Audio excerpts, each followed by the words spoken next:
I like it. And so I call them safe rules for conversation. It's a simple acronym. So the S stands for being self-aware. Right, so it's the first thing. So there's some work that you have to do in order to begin the process of having these conversations, right? So the S stands for being self-aware. Be aware of your privilege, be aware of your biases, be aware of who's in the room with you. Insofar as it relates to you, right? How can you make sure that you're quite self-aware? The second is allow, right? So allow a conversation to happen, allow for differences to take place, allow people to express their own truths, allow for your own truths to come to the fore, but allow, right? Just experience allowing.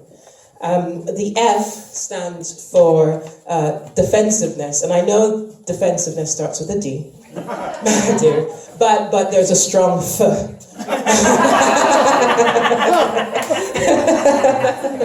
Right? Defensive. Got it. But don't be defensive. There's nothing to be defensive about. Don't be defensive. We start to do that, right? Because we start to feel challenged, and it's like, but I'm a good white person. What are you talking about? No but.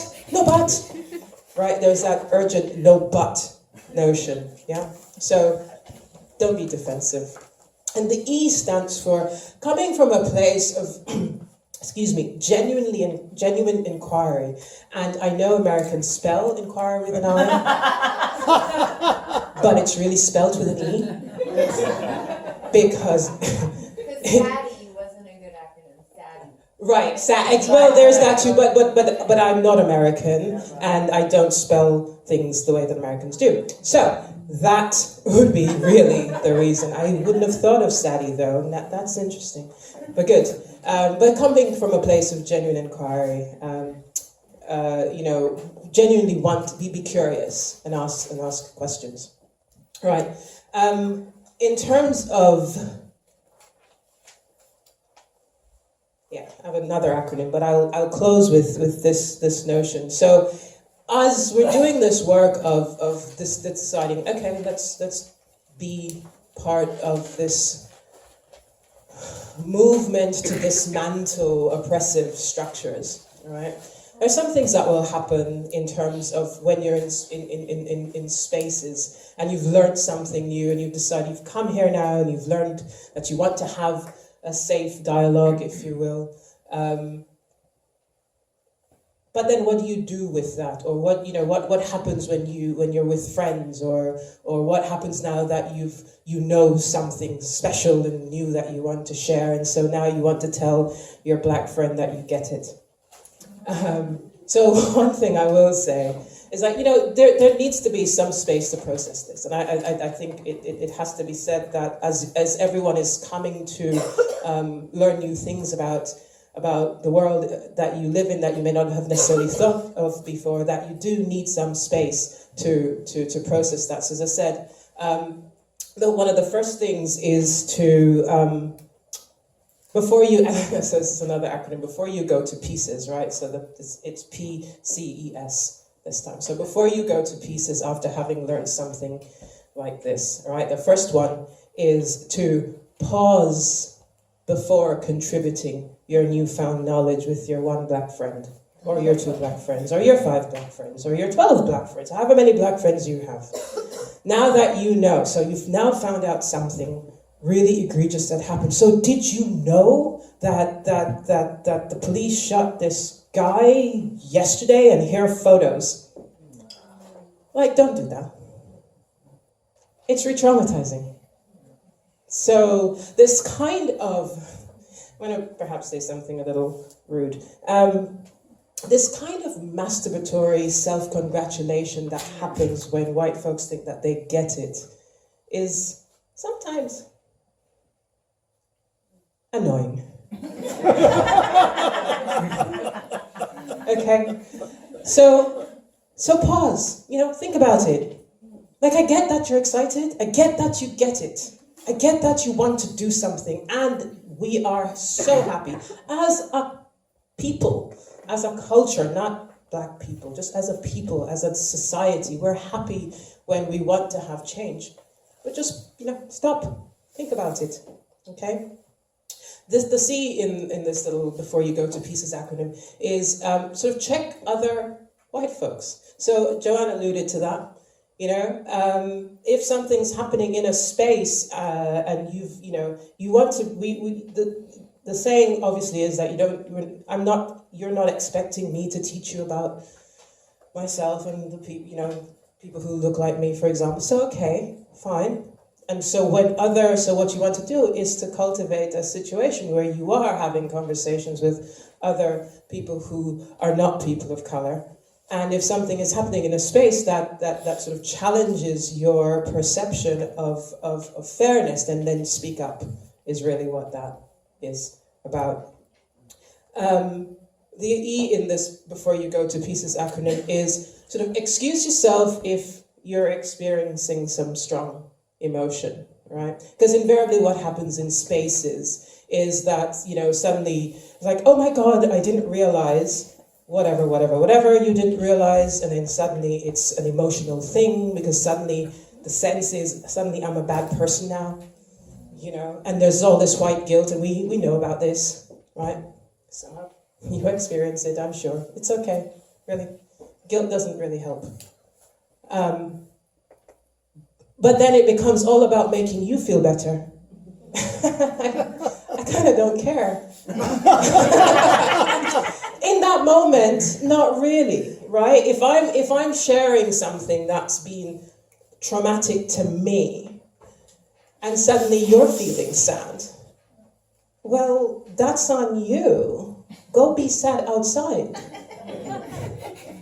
Okay? Because then what happens is that the expectation now is everybody else in the room turns to coddle you. I really don't care, as I said before.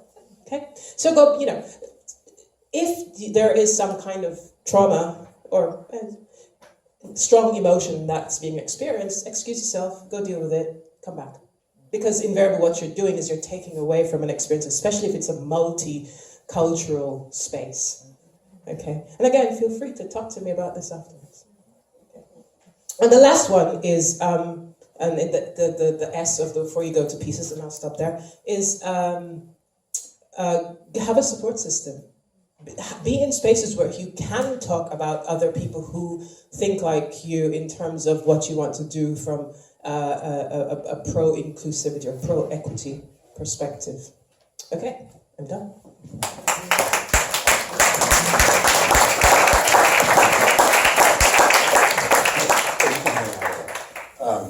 So I'm going to just quickly, before offering the mic, I just want to mention the check your fellow people rule that is part of the acronym that Alison brought up. Is the reason that we're doing the workshop now, because I was on a panel of Black Lives Matter at Portland State where I teach, and the audience was about 75% African American or African Caribbean or African something, and about 75% of the questions and comments were by the scattered white people in the room. And I had to do that check. I had to actually interrupt and moderate, even though these wonderful young Black Student Union organizers were the nominal moderators. They were too polite with these folks. And afterwards, I was so angry by this that I contacted Joanne, and we did a training at PSU. And I thought maybe some of those white people would come to the training, but they didn't. And then after that, I thought, this really, we need to continue to work this through.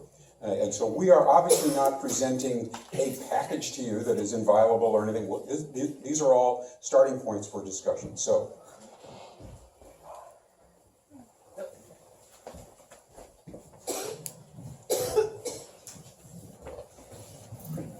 So if I don't know what to say, I should say nothing. Correct?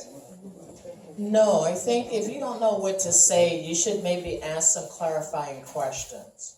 right? Questions are really powerful to get information that if you're really genuinely trying to learn and trying to understand, asking questions is a good way to do that.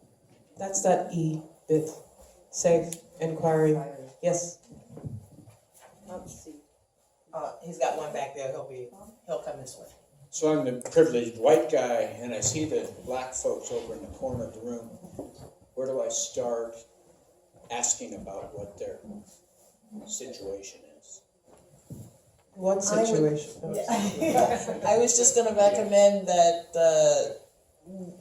that you walk over and introduce yourself. Right? Put out your hand, put a big smile on your face. Hi, how you doing? What's happening? Right? I'm not sure about what situation you were referring to, right? So if you walked up with the assumption that something must be going on, could you elaborate on what you were? Probably just one of those white guy things. Just one of those white guys. I don't know what to ask. Right. Well, I mean, I think that that's an honest statement, right? Let me just acknowledge that that's a really honest statement, right? So you walk in a room, you see a couple of people of color sitting over at a table, say you're at a coffee shop, right? And you just want to meet them, right? You just want to meet them, you want to interact with them. Easiest thing to do is to put that big smile on your face and just walk up and say hi, right? Now, and they get to choose whether or not they want to put a big smile on their face and say hi back to you, right? And you have to be willing to accept it either way, right?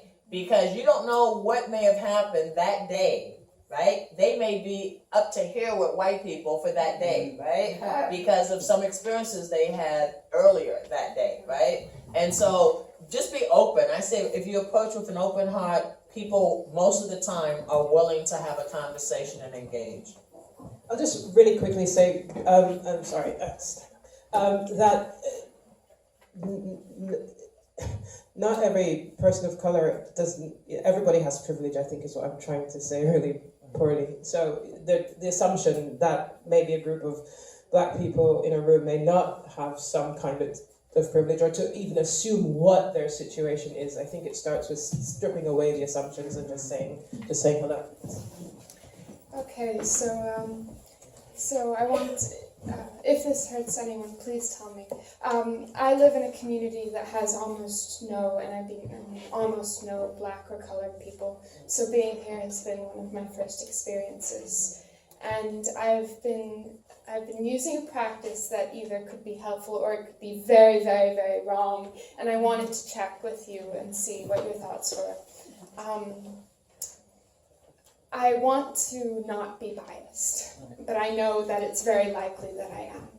So what I've been trying to do is I've tried to close my eyes when people are talking, and black people and white people and Latino people and different races, and I like to close my eyes and try to hear their words coming out of someone else's mouth, say my mother's mouth or a teacher's mouth or a white person's mouth, and then see if I hear what they're saying differently. Is that a microaggression in itself? Is imagining that someone is white to see if I'm biased, is that a bad thing, or am I helping myself not be as biased? So I would say that what you're attempting to do is to hear them through a normalized whiteness.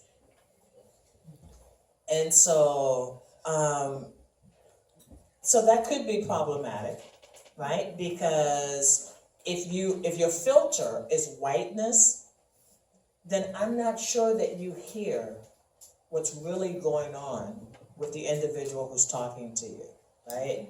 And so rather than trying to see them through a white lens, how about try to see them through the lens that they actually occupy, right?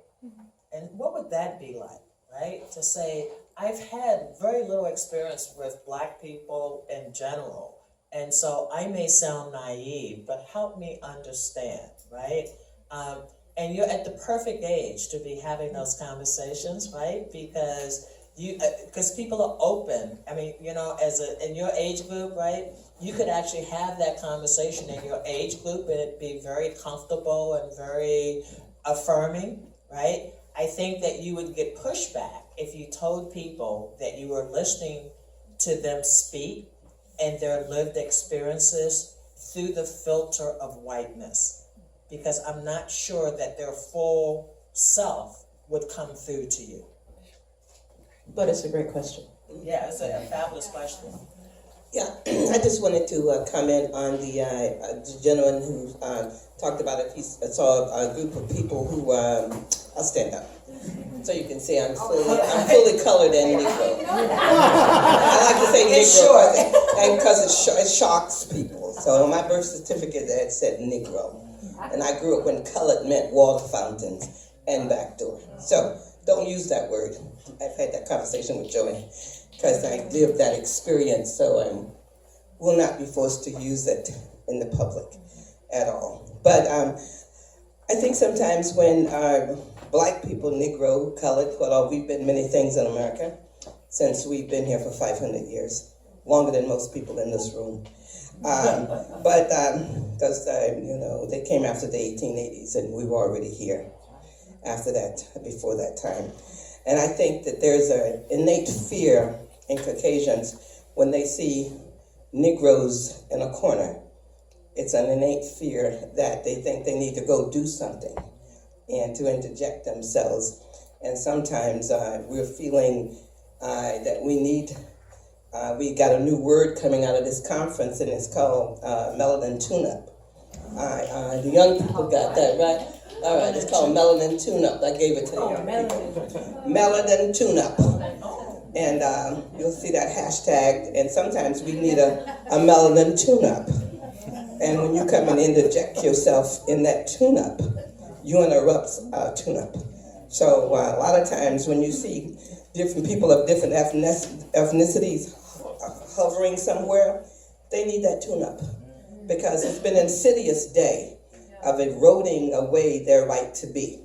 It's insidious. It happens daily. People come up to you and say, "Did you think of that all by yourself?" "Oh, really? Where'd you get that idea from?" I mean, it's insidious. It never quits. And so when you see a group of people who, when they all look the same, sometimes they're just trying to tune up because they've had to tune out a lot of stuff during the day. So I just wanted to put that out there. Where's my melanin tune-up people? There. All right. Thank you. Who's this? Oh, you want to take the tune-up? Yeah. No, yeah, I actually experienced the melanin tune-up, so I'm glad to know that you're the founder of that. Yeah. And then these ladies shared it with me like an hour ago. So I'll just speak to that because that really happened here. It's already happening in this space since Sunday, July 3rd. We got here July 1st. And yeah, that's happening the moment we got here, where people are like not seeing you for like seeing you, and I'm trying to look up the word right now because we heard of Ubuntu, but what is the word for when they say I see you? Like I just see you. You got to stare at the person straight at their eyes and let them know. Say it again. Namaste? No, there's another one. I can't remember. I'll look it up. But so I learned that through the organizing work that I do. And so I'll be real that I was as a Mexican American, sometimes calls herself Latina. We've had racial biases, right? We all have racial biases, and then within our Mexicano, our Mexican folks, we really we have it too, right? Just amongst ourselves, and the colorism, right? If we start talking about colorism, that's really real among our community, all communities. And so for what she's saying, I want to just speak and be real, really raw. In other words, to say that that's happening in the last 3 days that we have been here, that I don't appreciate it, as thankful as we are to be here as the second round, the second year that 4 has, people of color. Like it's not right that not only myself, but many folks I think have had to tune out because it's just too much being in the same room sometimes. Or just the experiences that we probably are not used to hearing either. So I'm like constantly checking myself too, but then it hurts me to the point that I have tension in my body like all the time. Like I didn't have it when I walked in here, and then I walked in here and I'm in it, and what you all said was beautiful and I totally get it and all that stuff. But then other things I start thinking about all the times that my community and then my Black brothers and sisters have gone through stuff, and then the Asian community, and then the Native American community, right? And like it's just a lot of tension that I'm like, and then I find myself getting emotional, right? So then I'm like, do I have to do do I need to stop being emotional? So I just want to say that, and more people will probably speak to that to you through a one-to-one, or like later on tonight, or just in the space today. And so just be aware of that we're already seeing it here in the last 3 days, and it's not cool. I don't understand what we're not seeing. That so you don't come up to a person and just start with a joke, or you don't come up to a person and say, hey, I like your hair, instead of saying, hey, I'm what's your name? I'm Manny Hodgkins. Oh, interesting. And then I would probably laugh at that, right? Like, oh, name's interesting, and I'm looking at you, and I'm really trying to get to know you versus talking to, and then I don't delve into the issue of immigration with you right away, because you assume because I'm Latina that like everything that I care about is only immigration, right? But we talk about... You'd rather things about you are not about race. Is that what you're saying? Yeah, that like don't go into race right away. Like just see me for the person. Let's talk about, hey, like, is this... I don't know, but even then when you ask, is this your first time in Washington? And I say yes. But I appreciate that, I guess, personally, because I'm like, okay, tell me what's around me. Like, what's this mountain about? Like...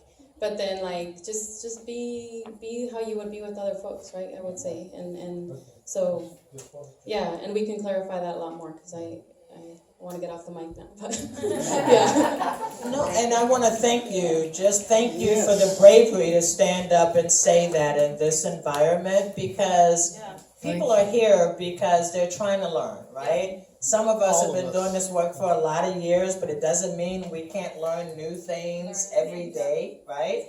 And it takes a real courage to stand up and ask for what you want, right? And I hope that you've had a welcoming audience to hear what you said, because what I heard you say is you want to be seen as this young, beautiful woman that you are first, right? And you don't want somebody who doesn't know you to walk up and want to know your life story in the first 30 seconds that they meet you, right? But that's real for anybody, right? And I think the challenge that we have, especially in the so-called progressive community, is that we so want those relationships so bad that we don't do the work necessary to make those relationships real. Right? And so what we get are very superficial relationships, right? As compared to taking the time that you would take to build any friendship, right? Any relationship. You don't start off talking about, what's been the worst day of your life, right? You build up to that. And so thank you so much, because I think just you sharing that experience that you and others have experienced here, I think helps educate us so much more than anything I could say at this mic. So thank you. Appreciate that. Hey.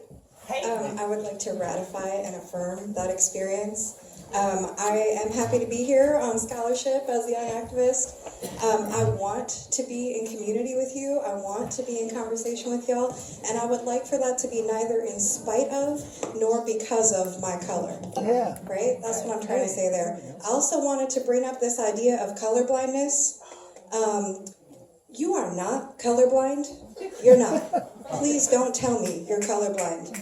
Colorblindness is not desired either. I really am brown, and I like being brown. Amen. That's about all I want to say.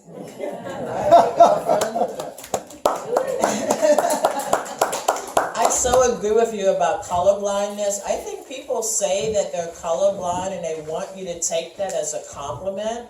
But what that really means is that you don't see me, right? You don't see all the history, all that my people have gone through. If you are colorblind, I don't know what you see. Do you see me as white? And that would be weird, right? And so I've always wondered about that term. I mean, the Bushes were good at using that colorblind terminology. So I've always wondered about that. But if you say you're colorblind, that means you don't see what makes me uniquely me. And so if you don't see what makes me uniquely me, how will you ever know who I am? So just a thought. Oh, and you know, you have packets, so I want to tell you what's in your packet. And so on the right side, you have a document that actually talks about the microaggressions, and we've had a couple of examples of microaggressions from the young folks that spoke, radical microaggressions in everyday life. And so that's a good tool. We also have a little packet here. Now, I just added a couple of my favorite articles, and they're old, and you can tell they've been Xerox copied a bazillion times. But they're old, but they're good. And so you have a couple of articles, Barriers to Clarity, or what keeps white people from being able to see our whiteness and therefore our privilege. And then the other article is Beyond the Whiteness, Global Capitalism and White Supremacy. And there's a list, Race, Faith, and Justice syllabus that we developed. So for faith-based organizations who are trying to have these conversations, there are books and videos and other tools that are available for folks to continue to do the work. All of us agreed that in an hour and 15 minutes, we would not be able to totally change your worldview and fix the world that we live in. And so it's on all of us to continue the work on our own or collectively. And then on the other side is just the consideration and additional resources about best practices for being a white ally. And so let me just mention that our dear tech guru, Michael Colvin, will be taking our PDF with hot links and putting it up on the OFR website. No, the FOR Seabeck website. Like he said. And so that'll be available sometime in the next 10 days. Do you have any more copies? There are several of us. No, that's why I just made that announcement. And you'll be able to download that and print out as many thousands of copies and give it away to everybody you know. Go ahead. Yeah, just, what? If somebody's not using theirs, If somebody's not going to keep their copy, I would like to share. YouTube. Okay. Okay, you've been very patient. Go ahead, please.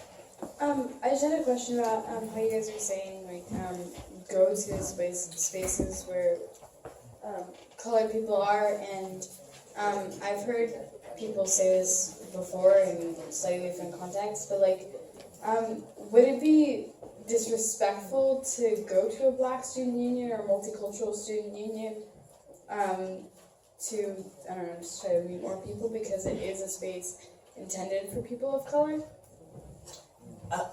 Sometimes in those spaces, they will be clear when they're doing events that are just for the people of color. But other than those special events, it is open to anyone who wants to participate. And so that's a great place to go because they will be in the majority and you won't be, right? And so it will give you a sense of what it feels like to be in a minority status in that room and give you an opportunity to build some one-on-one relationships. So I think that's a great idea. But I'm curious, you used the term colored, and were you referring to like people of color, or are you referring to Black folks who used to be called colored? No, because I just meant like I meant like, because at my school we have a multicultural student union, not a Black student union, so that was all I meant. So you meant multicultural, okay. Because that term hits, especially my demographic group, it kind of hits us in a way, so wasn't quite sure. That's why I asked clarifying questions, so I would know what your intent was, as compared to me assuming that I knew what you meant. So thank you for the clarification. I want to talk a little bit to the idea of checking other white people. I think it's a very valuable practice, but I've found sometimes in mostly primarily white spaces that sometimes it ends up becoming like this privilege checking competition. Like it becomes this, who can check the other person the most as sort of a form of I'm seeking exoneration maybe, or like as form of a penance. Like I found myself, getting caught up in it too. Like at what point is checking too much, and how do we stop that from spiraling out of control and getting back to what the original issue was? Well, I think that's something that you've got to determine amongst yourself, isn't it? I mean, yes, I get that idea of it becoming, so, we talk about Oppression Olympics, and then we talk about, the call-out culture. It's like, I'm calling you out, now I'm calling you out, now I'm calling you out more. And it becomes farcical, right? You got that, yeah? Yeah, I do. Okay, see, we're old. I've been there. We're old. So yes, I think it's a genuine thing, and so when it becomes farcical, then you begin to realize, okay, this is not serving the purpose or the function that we intended it to, and I think it starts with really understanding why you're doing it for yourself. Are you doing it because you really want to be seen to be this sort of really cool white person, like I said, this masturbatory self-congratulation bit, right? Is that where you're going with it? Or are you genuinely wanting to do something? And if it's really intentional, I mean this in that kind of spiritual sense, then you will recognize when it's becoming farcical. And so that would just be what I would say to them. Yeah. Who's got the mic? Would you like to say something? Sorry. I just want to say really shortly that Surge, we talk about calling people in rather than calling people out, and I think that helps avoid the competitive aspect of checking. I like that. I just had a question. Well, as I've been talking about privilege and stuff, I sort of come to my own understanding that there's kind of a distinction between different types of privileges, and there's privilege that comes with, what's a right that everyone has, and then there's privilege that people have at the expense of someone else. And I was just wondering, when it comes to that second type of privilege, and you have it whether or not it comes with your skin color or your sexual orientation or your gender, and you understand it, what's the next step to do? Do you give it up if it comes let's say your house or your job, you have it only because you got it at the expense of someone else, when it comes to skin color? What do you do? Do you give it up? I think that's a brilliant question. And so privilege is we all have different kinds of privilege, right? So, how many people have done that privilege walk exercise? So something you're familiar, right? So we've done that. Whenever I do that exercise, I say I happen to be a white dude because I tend to be either ahead or lots of candy primarily because I didn't grow up here, thankfully, as far as that's concerned. Yes.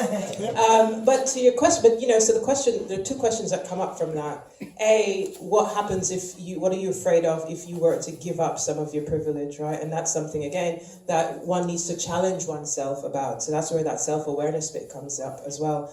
The other bit is that there are just some things that you can't help, and no one's asking you to help that, but you can do something with it. And so to the extent to which, this is why we're talking about, how are you then going to be an effective ally? If you're in a space, for example, where your privilege is going to allow the situation to be altered in a more positive way, and you can use that privilege, that's what you do with it. You can't change yourself, and no one is really asking anybody to do that. Of your identity. So any aspect. So if you're able to do something with that, that's positive, that moves the situation forward in a more positive and redemptive way, then that's your obligation, I would think. And you don't have to give up anything in specific. You're able to use that much more effectively. But thank you, it's a really, really great question. How much time do we have? Well, Joanne, go ahead. I've got something to say, and then we're going to have to. And then we're done. Okay. I just wanted to follow up on that also and say the way to use white privilege to benefit people of color is in the rooms where people of color are not, and you are, right? There are rooms that you operate in where people are making decisions, people are developing policy, people are doing things that are detrimental to people of color. And using your white privilege to be able to say, that's not okay. Do you know what the impact's going to be if you do that? Do you know what the impact's going to be on that policy? Quick story, and then we're done. And so when I was a legislator, my very first day in the legislative body, I was so excited, right? Here I was elected. I saw my name up in lights. I was like, oh, this was day one. So all the pomp and circumstance is over. I'm up in the House lounge looking for a snack, right? Because in the legislature, the legislators have their own place where they can get away from lobbyists and the public and everybody. And so here I am with my face in the refrigerator looking for a snack. And I hear this voice behind me. What are you doing here? You can't be here. This is just for legislators. And so, as you can imagine, I had the good angel and the bad angel. And the good angel saying, now just be as sweet as pie, right? And of course the bad angel was telling me, you just tell him, who do you think you are, right? And so I listened to the good angel, put the biggest smile I could on my face and turned around, put my hand up, hi, I'm Representative Bowman. The guy turned all shades of purple and he was sputtering, and then he finally said, but you're too young.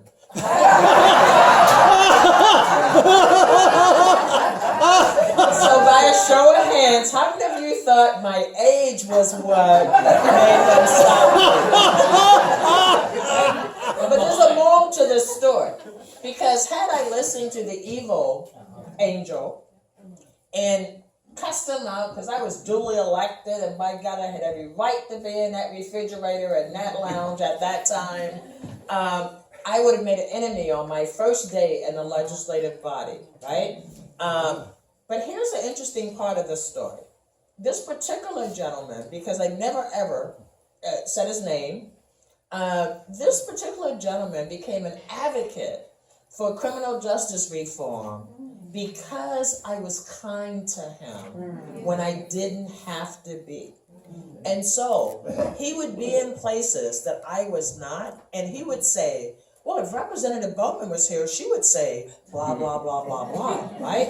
And then he would start questioning, well, what's that policy going to do to African American and Latino youth? Because if Representative Bowman was here, she would say, right?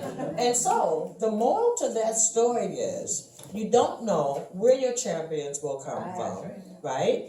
And it doesn't take that much to be nice to someone who maybe isn't nice to you initially, right? Yeah. Because they have a preconceived perception of who you are and your place and where you should be. And so I tell that story a lot because he became the biggest champion, and he was the champion whether I was in the room or not. We're out of time. Thank you very much.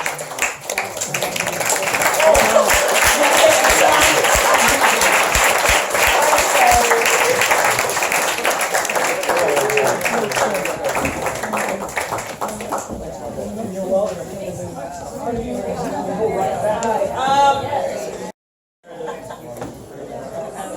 Some of us are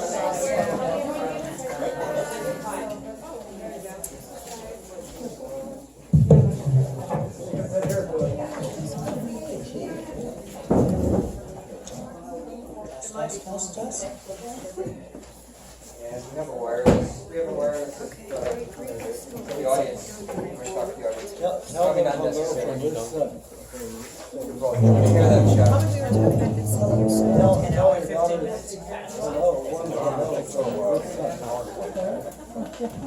Credit to you, right? So I understand. You know, that's ridiculous. Yeah, like you're doing it for your you know, versus what. But you wouldn't say it. If you was a person who couldn't speak the language, you would make them pick the team. Yeah, like I've heard people who speak good English. Yeah, it's like you say. I've heard people go, oh, sorry. Engineer folks ready? Your English is really good. Yes. The engineer folks ready. Are you guys ready? Yeah, we're ready. Okay, we're ready. You guys ready? Yeah. All right, let's get the show on the road. Okay, maybe we're not quite ready. So Tom, would you like to introduce the panel? Get us started? Yeah, so welcome everybody, and I'm very glad you're here. I think everybody takes this issue quite seriously these days. So looking forward to a good interactive session with you. Ann Hardesty is a three-term state legislator from Oregon, from Portland. She served Northeast Portland, and actually would have been probably continue to be elected, but they had a. There's a request for you to speak up a bit. Okay. I'll turn it up a bit. So Ann Hardesty is basically a full-time pain in the whatever to every elected official in the state of Oregon and really the 5-state region. But she served 3 terms in the state legislature in Oregon, representing Northeast Portland. Only because of an unconstitutional term limit was she unable to stand for re-election again. That's been fixed, so many of us are urging her to go after it again. And then she directed Oregon Action, many things, but that was the first project I worked with her on. And then after that, with police accountability, after a young African-American unarmed tiny little woman was murdered about 2 blocks from where I lived at that point. And Joanne was in the leadership of seeking justice for this young woman named Kendra James. So I became a follower of Joanne's and have been ever since. She's just quite accomplished. Look her up online and you'll find her resume is longer than my criminal record, and that's saying something. Alison Allen-Hall. Yeah, I know. Joanne's waiting, hoping for me to stop. Alison Allen-Hall is, by my book, she's very humble, but by my book, she's an expert in the neurobiology of conflict, and I've heard her lecture, so she can't deny me my opinion on this. Very, very knowledgeable, and does work advising. She's been an activist internationally, and so has Joanne, and this has been very helpful, understanding cross-cultural conflict management, and we'll explore today the best practices of being a white ally. Who are you? And who are you talking? Rule number 1 for white allies is talk little, listen much, so this is going to be really quick. I guess I've just been trying to be a good ally, working a lot with Joanne. I worked on treaty rights stuff an awful lot in northern Wisconsin, and we did that as allies, and trained in literally hundreds of mostly young activists and being witnesses for peace at when tribal members were exercising their treaty rights, and numerous other struggles over the years. And for my money, the rule number 1 really is humility. I don't care how long white people with good intentions and good hearts try to be good allies. It's always a good time to listen when somebody has a critique. Erica Chenoweth, are you here, Erica? Yeah. She gave me a really good critique right in front of 50 students once, and was like, thank you. You know, it was something I hadn't thought of. So white allies always have to be open to learning brand new things, even when you're not brand new at all. And as I enter my dotage, I remain open to learning these great lessons. You're here.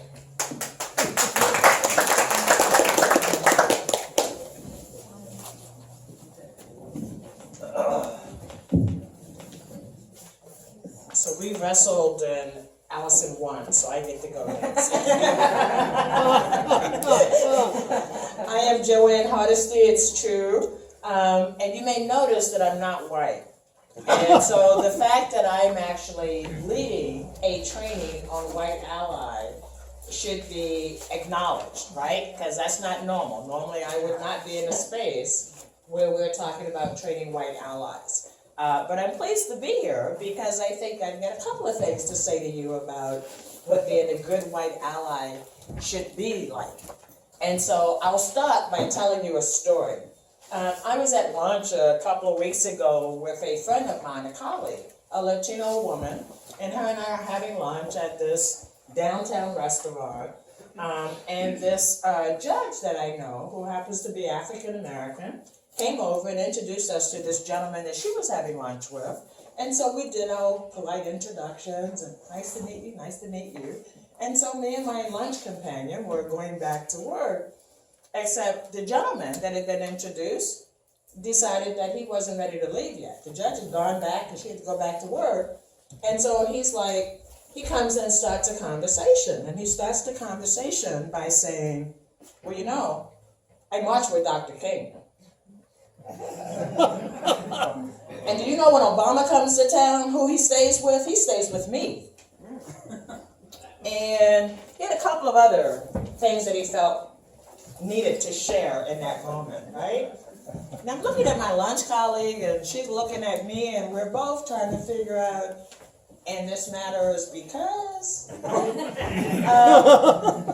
what I realized, and it was later that I realized this, is that what he was attempting to do was to share his bona fides, right? I have the right to be here and insert myself into this conversation because of who I am, right? And, you know, that was wrong. That was not a good white ally, right? Even though he wanted me to know that he had marched with King and that he had been down with the civil rights struggle, that was not the appropriate place. Now, if he and I had gone out for coffee and he wanted to share his bona fides, I'd have been open to that. I didn't want to know, who is this person I'm having coffee with, right? But for some reason, he thought, in order to be welcome into this space that he wasn't invited because he wasn't having lunch with us, right? He was just passing through, that he had to make sure that I knew that he was worthy, right? Not only was he worthy of interrupting us, but he was also worthy of totally changing the conversation and what the focus of our lunch meeting was, right? Now that's the opposite of being a white ally, right? But it's an interesting story because how often have we found ourselves in places where people who say they are strong allies actually operate or act in a way that's counter to what they would like us to believe? And so, as Tom said, it's my belief that a strong white ally does several things, and I'm going to give you three. The first one is that a strong white ally is someone who's taken the time to educate themselves about the issues that they are working on. And which means that they've taken the time to understand it from a position that's not your own. Right? You know what I mean?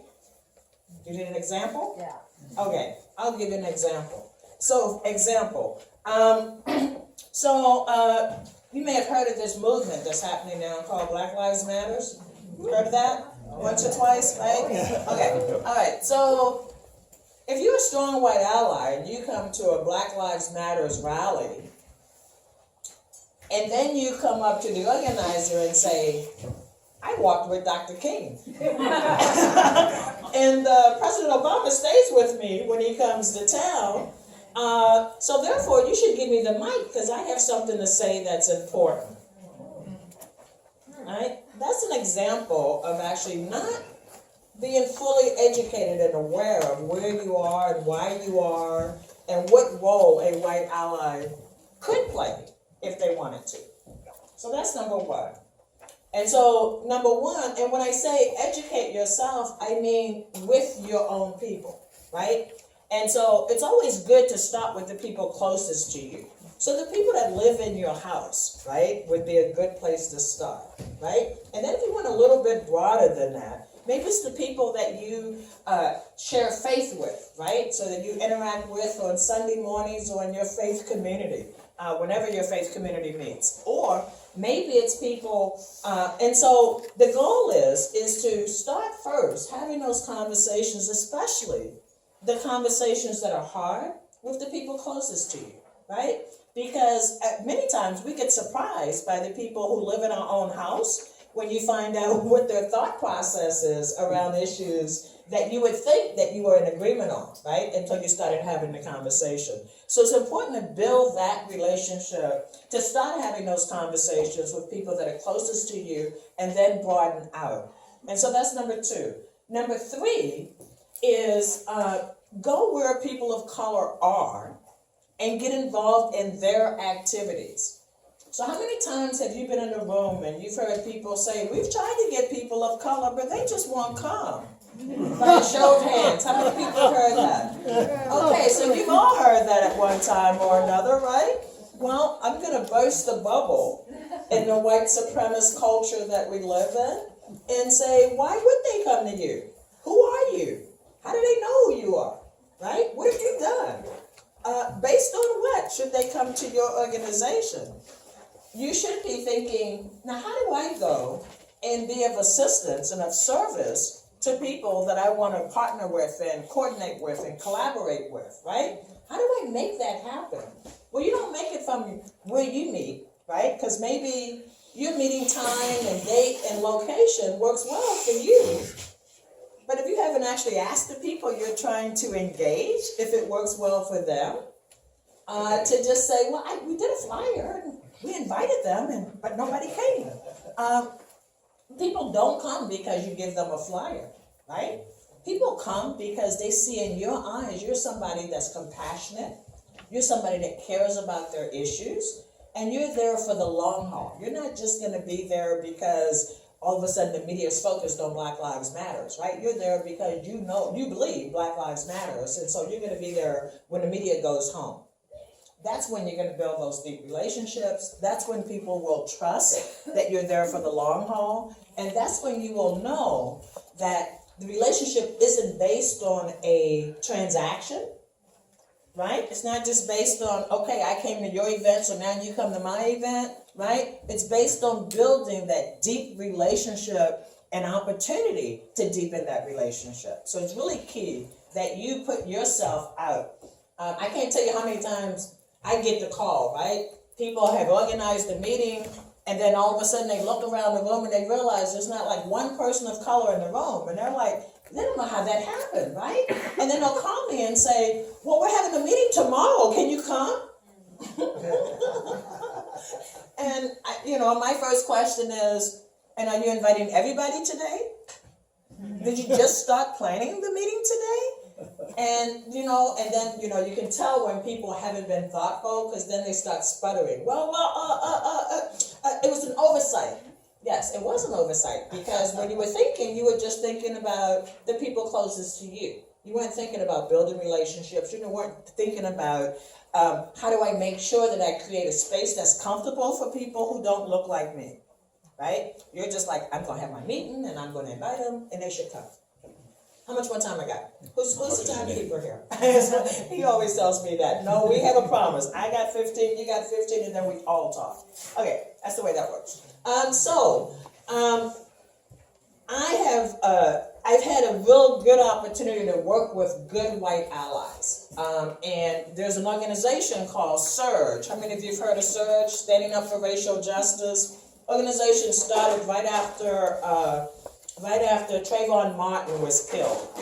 There were a group of white people that said, okay, we can no longer sit on the sideline about race. We've got to actually figure out how we educate ourselves and then how we start working collaboratively with communities of color.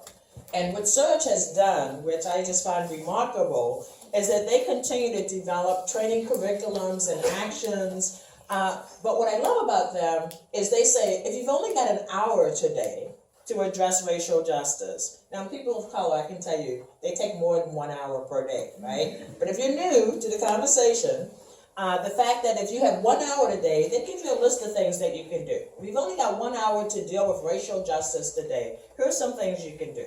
And if you've got a couple of hours, here are some films, here are some books, here are some other tools that you can use. If you want to spend a week, there are some actions that you can take, right? So what they allow people to do is to take as little or as much information in chunks that's comfortable for them, right? Because if somebody said to you, okay, it's going to take you 6 months to immerse yourself in black culture, and then at the end of that 6 months, there will be a test, and we will determine whether or not you have absorbed what you need to know to be a good ally, you would all run screaming from the room, right? You would say, oh my gosh, that's too much, right? But that's why I think this organization is so powerful, right? Because they don't make you do more than you're ready to do. But when you're ready to do more, they give you really solid tools to make that happen.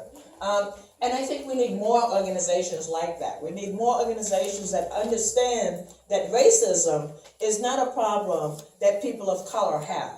It is a problem that white people have, right? And the only way we're ever really going to fix racism is for white people to fix it, right? Now, people of color can complain about it, they can advocate against it, they can rally, but racism is not a people of color problem, right? We didn't create it, we didn't institutionalize it, it's not us. It's you people. And I say that lovingly, okay? Because that is like the worst thing you could say to a person of color is you people, right? So I say that very jokingly. Don't take that to heart, please. And don't ever say that to anybody, right? It's not good to say to anybody. And so I love that there are those opportunities because that's what we're going to need. That's what it's going to take to really turn this country around. And now that we have a movement of young people who are educating themselves and really pushing for justice, it will take us, the generation before and the generation before that. It is my belief that the reason that we're here now in this very scary time in the United States of America with Trump, if you had told me, that there was even a possibility of that, I'd have been saying, you're crazy. This could never happen. Never, ever, ever. But the reason it is possible for Trump to be a Republican nominee is because of the backlash that always happens after civil rights gains take place, right? And so the fact that we elected Barack Hussein Obama to the presidency actually created the perfect storm for the races that had been under the surface to really organize and to get and to become more powerful and to recruit more people into their mix, right? And so that's I'm not that surprised. If you think about the fact that gay, lesbian, transgender people can now marry, that's another reason before the backlash, right? Because what you hear from the right is all of a sudden we've destroyed marriage, right? And so again, anytime any civil rights gains have been made in the United States of America, you can be guaranteed that there will be an organized pushback. And so the question, and I think it is my generation that failed. When I talk to young people, I say it was my generation that watched my parents win the civil rights fights that they won, and my generation thought we won. Right? My parents told us we won, right? We were there. We watched what my parents went through. We watched what our parents went through, and we thought we won. So we were like, well, we're not going to tell our kids about how horribly bad that experience was, right? We're not going to do that, no, because we want our kids to know that the world is at their feet, right? They can do anything. Well, what we forgot was that there are no permanent civil rights, right? What we forgot was that if you're not paying attention and if you're not careful, the rights that you fought and died to obtain can be taken away like that. If someone had ever told me that the Supreme Court would gut the Voting Rights Act in my lifetime, I would have said, you got the wrong country. That wouldn't happen in the U.S., right? And so I think it's an important reminder that we don't forget again is that, yes, we may gain rights, but they're only temporary. And they're temporary unless we are vigilant and we are paying attention and we are making sure that those rights stay. And so, good news, bad news. Good news, bad news is, the good news is that I think I think if we don't get it between now and November, if we don't get it between now and November, life in America is going to get really hard for the next 4 years. But I actually don't think Trump would last 4 years. I mean, election cycle, right? Yeah. Because he'd be elected for a cycle. But here's why I don't think he'd last 4 years. I think the week after he was elected, there'd be some world leader that would say something he didn't like, and he'd be ready to start a war with them, and then he'd be gone. I hope it would be that easy. But anyway, to close out my section, because I want to give Alison an opportunity as well as to get an opportunity to hear from you. I think I have hope. I have hope that we are the people that build the world that we want to live in.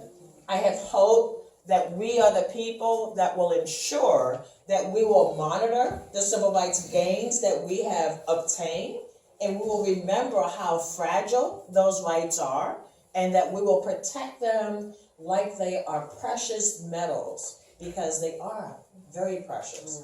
And now we know what happens when we don't pay attention, when we take our eye off the ball.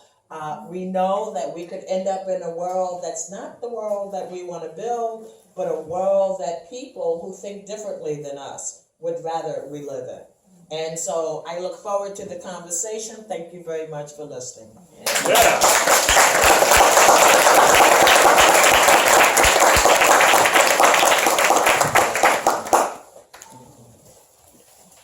Ann Hardesty, folks. I'm not going to do that. I don't. Oh my God. Okay. Okay. Yes. Always good. I'm old. All right. So, can everybody hear me? Somehow, no. Mr. Engineer, person with the microphone who does that sort of thing. No. All right. It's okay. We have more. Right. Okay. Thank you. Now that sounds really weird because now I'm hearing myself over there. It sounds. You can't have it both ways. Yes, I can. Oh, okay. Okay, so I'm Alison Allen-Hall, and I am so very honoured and happy to be here. Thank you for coming and showing up. And as Joanne said before, we're hoping to be able to have a conversation with you as well afterwards. So please bring your questions and let's genuinely talk about this, because I don't think that it is useful necessarily to simply have people talking at you. I'd like to invite you to join the conversation that we're having. It goes forth. So, okay, I'm going to try to do this in 10 minutes or so that we do have time to talk. And things are beeping. Why are they beeping? Here beeps. Somebody's hearing it or something. No, it's 2 o'clock. So I am, yes, an activist, but very much a Johnny come lately or Jane come lately to this notion of activism. I've been very much an academic and a theorist and so forth and so on. So what I will talk to you about in many ways is some sort of notions or thoughts about how we came to be where we are right now, and how can we an approach to possibly moving forward. So to the extent that we live in a culture of white supremacy and a culture of whiteness, which we're all complicit in maintaining, and I say we, all of us are complicit in maintaining, there's some things that we sort of need to be aware of, because it surrounds us in so many ways that we don't sort of pay attention, okay, and that's why we're complicit. So small things, and there's a whole litany of ways in which a culture of white supremacy, and I don't mean this in the David Duke way, and I don't mean whiteness in the sense of it's just being the color of someone's skin. It is a culture, a social construct, that we live in rules that have been created to maintain the supremacy of whiteness in our society, not just in the United States, but globally as well. Okay, so this is sort of where we are right now. And some of the things sort of in general that we may not necessarily understand or realize that we do, for example, and I wrote them down, notions of, say, perfectionism. Okay, things that we think of as being really, really natural. If you're not a perfectionist, you get asked the question, and this is sort of in the workplace in specific right now, you get asked the question, what is your greatest weakness? What's your best resume response? I'm a perfectionist. And that is supposed to be something that is, that's something that you're supposed to look into. But invariably what happens with this notion of cultivating perfectionism, there's nothing wrong with wanting to get things right or do a good job. But the idea with perfectionism is that it speaks to it speaks to a sort of deficit thinking. And what I mean by that is if you're not doing it perfectly every single time, then there's something wrong with you. And we do not necessarily pay attention to things that we are doing right and doing well. And so the notion that if it's not perfect, it's not worth it, sort of totally dismisses any gains at all. So and it pervades our culture in so many ways. Another thing is this idea of a sense of urgency. Do it right. Do it fast. And as someone who has I consult with businesses in another life, or it's my day job really. I will say to clients, do you want it right or do you want it fast? Because you really can't have it both ways in that case. Because you can't have it both ways. You can have it fast, you can have something that's going really, you could do it quickly, but it's invariably, you're not going to do it well. And the notion that we don't take the time to do things well, speaks to how we have sort of bought into this notion of fast is the only way to go. And this sort of pervades our system and our society. And what happens, the fallout from that, in case, just to sort of further explain that, the fallout from that is many things get left behind, many people get left behind. Invariably, who will get left behind will be communities that are marginalized, disenfranchised, etc. Right, so this is again part of this whole idea of being in a culture where we're privileging and sort of using certain constructs to govern our way of thinking or to sort of set us as being, well, this is the way that we ought to go and this is how we ought to behave.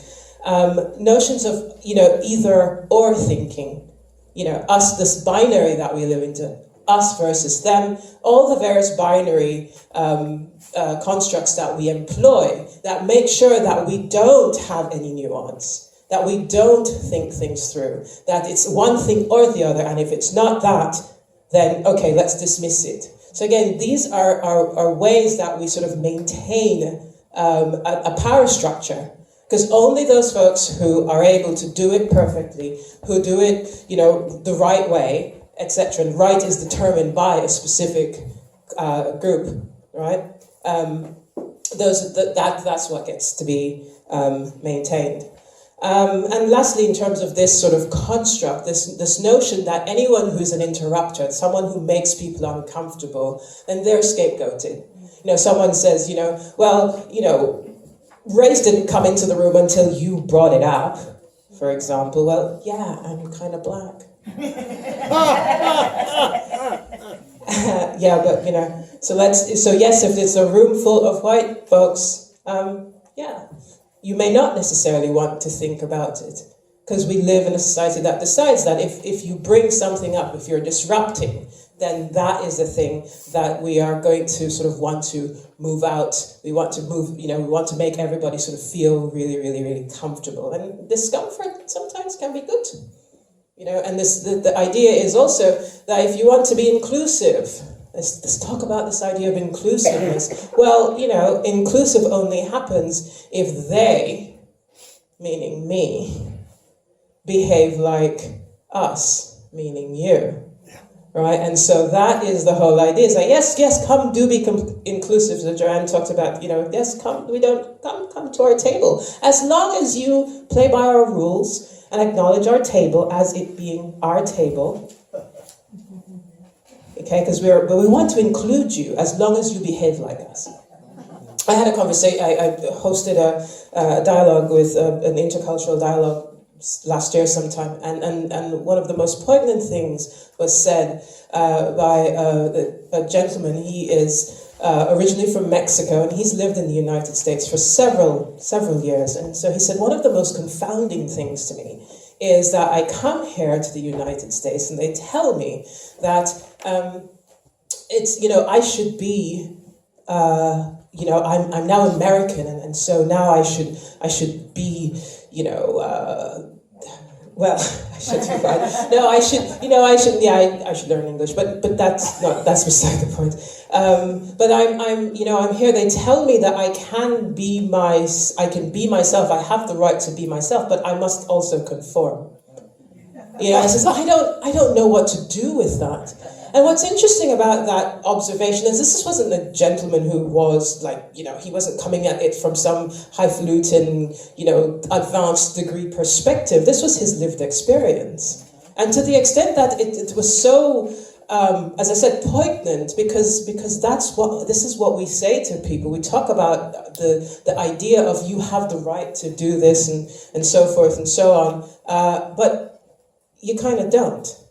Because you're expected to conform, and that doesn't. As long as you're like us, and we decide who you are, and we decide who the we are as well. But as long as you can fit in, then you're okay. You can't fit in, then you're not okay. Okay, so that's the construct. In terms of I have 2 minutes. As far as the how do we sort of begin the process of changing some of all of this stuff? One, I think, is to have conversations, and I've come up with an acronym for the rules, quote unquote, for that conversation. It's